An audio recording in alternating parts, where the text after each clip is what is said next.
Lesson 3, The Passing Away of Bapu, Unit 2.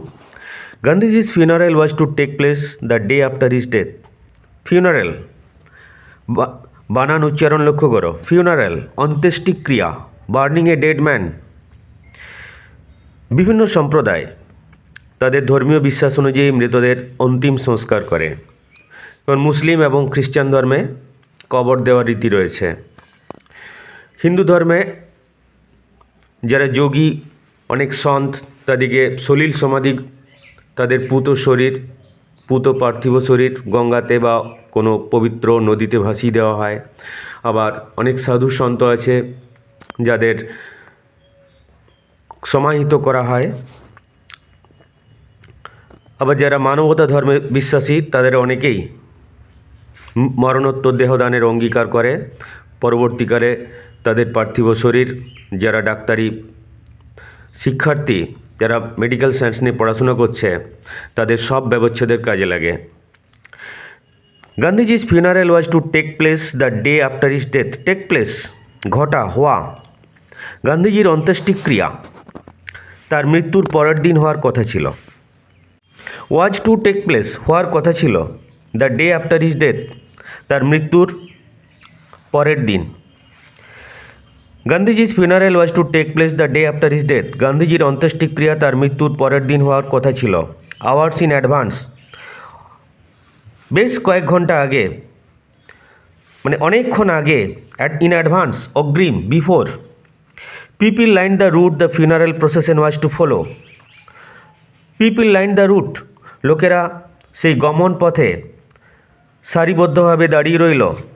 The funeral procession was to follow, যে পথে সব মিছিল, অন্তিম মিছিল, গান্ধীজির পার্থিব শরীর নিয়ে অন্তিম মিছিল যাওয়ার কথা ছিল। রুট, বানান উচ্চারণ লক্ষ্য করো, ROUTE। দ্য ফিউনারাল প্রসেশন, সব যাত্রা, মৃত মানুষের অন্তিম যাত্রা, পার্থিব শরীর নিয়ে যে পথ দিয়ে অন্তিম যাত্রায় যাওয়া হয়, যেখানে তার অনুগামী, যার অনুগামীরা তার সাথে থাকেন, মিছিল করে যান। Hours in advance people line the route the funeral procession was to follow. অনেকক্ষণ আগের থেকে লোকেরা যে পথ দিয়ে সব মিছিল যাওয়ার কথা ছিল সেখানে সারিবদ্ধভাবে দাঁড়িয়ে রইল। পদ্মাসী, Mrs Naidu's daughter, spoke for us all when she said simply, "We will walk." Padmasi, Mrs Naidu here refers to Mrs Sarojini Naidu, যাকে নাইটিঙ্গেল অফ ইন্ডিয়া বলা হয়। তার কন্যা পদ্মজা নাইডু, পরবর্তীকালে তিনি পশ্চিমবঙ্গের রাজ্যপাল হয়েছিলেন। তিনি ছিলেন জওহরলাল নেহরুর অত্যন্ত ঘনিষ্ঠ, জওহরলাল নেহরুর প্রেমিকাও ছিলেন। জওহরলাল নেহরু তাকে বিয়ে করতে পারেননি শুধুমাত্র ইন্দিরা গান্ধীর কথা ভেবে। তিনি তার বোন বিজয়লক্ষ্মী পণ্ডিতকে বলেছিলেন যে ইন্দু হয়তো অনেক কিছু মনে করবে। যাই হোক, Padmasi, Mrs Naidu's daughter, Mrs নাইডুর কন্যা, মিসেস সরোজিনী নাইডুর কন্যা Padmasi, spoke for us all, আমাদের সবার হয়ে কথা বলল। স্পিক থেকে আসছে স্পোক, স্পিক ফর, কারো হয়ে কথা বলা। স্পিক ফর আস অল, আমাদের সবার হয়ে কথা বলল। হোয়েন শি সেড সিম্পলি, যখন তিনি খালি বললেন। সিম্পল থেকে আসছে সিম্পলি, SIMPLE তার অ্যাডভার্ব। সিম্পলি, যখন তিনি খালি বললেন, উই উইল ওয়াক, আমরা হাঁটব। It is the last time we shall be walking with Bapu, শেষবার আমরা বাপুর সাথে হাঁটতে থাকব। It was an agonising walk, এটা ছিল একটা যন্ত্রণাদায়ক পদযাত্রা, যন্ত্রণাদায়ক হাঁটা। অ্যাগোনি থেকে আসছে অ্যাগোনাইজিং, AGONY। অ্যাগোনি, মানসিক যন্ত্রণা, পীড়া, তার থেকে অ্যাগোনাইজিং, যেটা যন্ত্রণা দেয়, যন্ত্রণাদায়ক। It was an agonising walk, এটা ছিল একটা যন্ত্রণাদায়ক হাঁটা, যন্ত্রণাদায়ক পদযাত্রা। Agonising, mentally painful. Thousand silently watch the procession, হাজার হাজার লোক নীরবে এই সব মিছিল, এই সব যাত্রা দেখছিলেন। ওয়াচ, পর্যবেক্ষণ করা, লক্ষ্য করা, অবজার্ভ, ইডি যোগ করে পাস্ট টেন্স করা হয়েছে, watched. Thousand silently watch the procession, হাজার হাজার লোক নীরবে সেই শব মিছিল, সেই শেষ মিছিল দেখছিলেন। বাপু lay on an open truck covered with flowers. Mahatma গান্ধীর পার্থিব শরীর ফুলে ঢাকা একটা খোলা ট্রাকে শায়িত ছিল। মহাত্মা বাপু ফুলে ঢাকা একটা খোলা ট্রাকে শুয়েছিলেন। লাই থেকে আসছে লে, LIE লাই, শুয়ে থাকা, তার past tense lay. Thousands of people wept, weep থেকে আসছে ওয়েপ্ট, উইপ কাঁদা, সেড টিয়ার, হাজার হাজার লোক কাঁদছিল।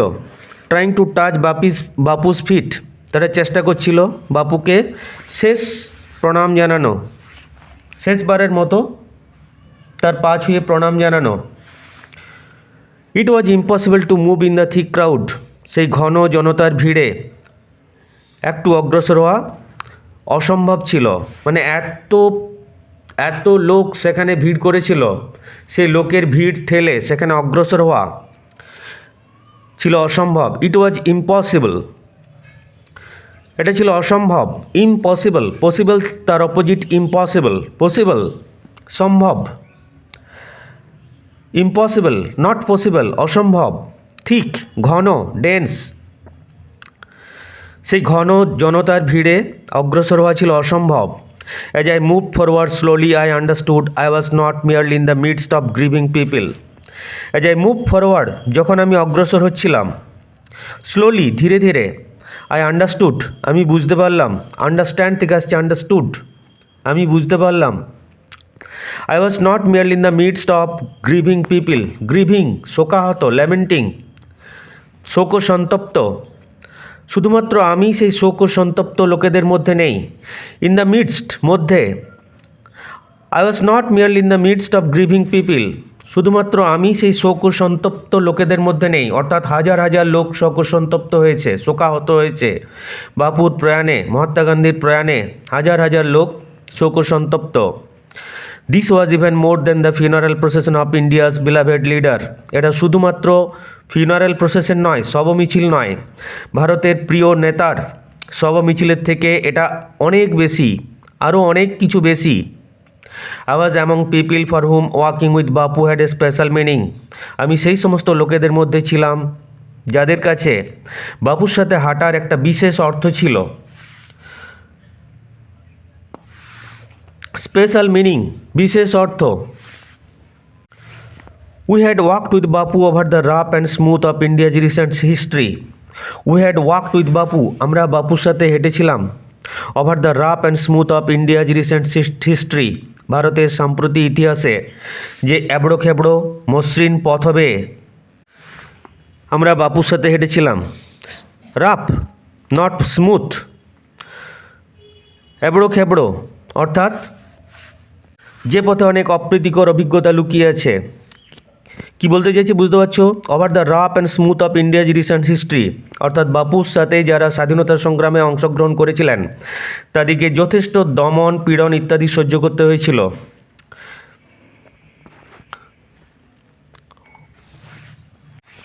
We could not now accept the fact that the man who had led us over many difficult paths was never going to walk with us again. We could not now accept the fact, আমরা এই ব্যাপারটা মেনে নিতে পারছিলাম না, that the man who had led us over many difficult paths, যে লোকটি অনেক জটিল পথে আমাদের নেতৃত্ব দিয়েছেন, was never going to walk with us again, তিনি আমাদের সাথে আর হাঁটবেন না। লিড থেকে আসছে লেড, লিড LEAD নেতৃত্ব দেওয়া। Who had led us over many difficult paths, যিনি অনেক জটিল পথে আমাদের নেতৃত্ব দিয়েছিলেন, was never going to walk with us again, আমাদের সাথে আর হাঁটবেন না। বাপুর স্লাইট ফিগার হ্যাড ওয়াকড, বাপুর সেই শীর্ণ স্লাইট, গান্ধীজির চেহারা তোমরা দেখেছো, একেবারে মেদবর্জিত, স্লেন্ডার ফিগার, স্লাইট স্লেন্ডার মেদবর্জিত দোহারা গড়ন। বাপুর স্লাইট ফিগার, বাপুর সেই শীর্ণ মূর্তি, শীর্ণ চেহারা, হ্যাড ওয়াকড হেঁটেছিলেন।